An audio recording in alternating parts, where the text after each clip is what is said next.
Authorities say a murder suspect was killed in a police standoff this morning. Detectives say a man killed a woman before barricading himself in an apartment in Alexandria.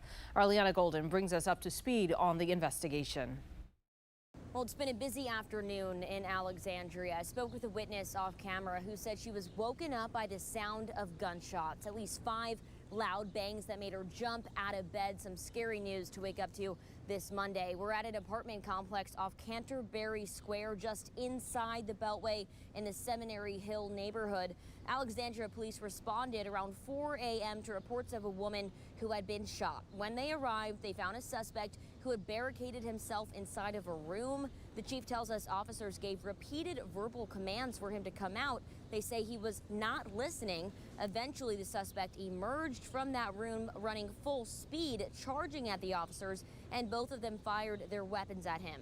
And inside that room, police found the woman who they say was suffering from several gunshot wounds.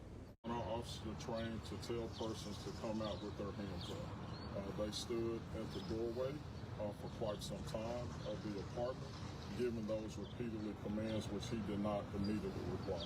Now, despite CPR, both the man and woman died.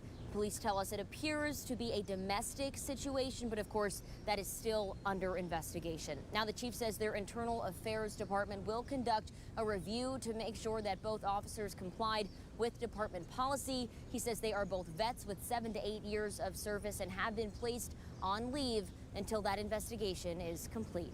Of course, stick with 7 News for any updates about this developing story. For now, reporting in Alexandria, I'm Liana Golden, 7 News.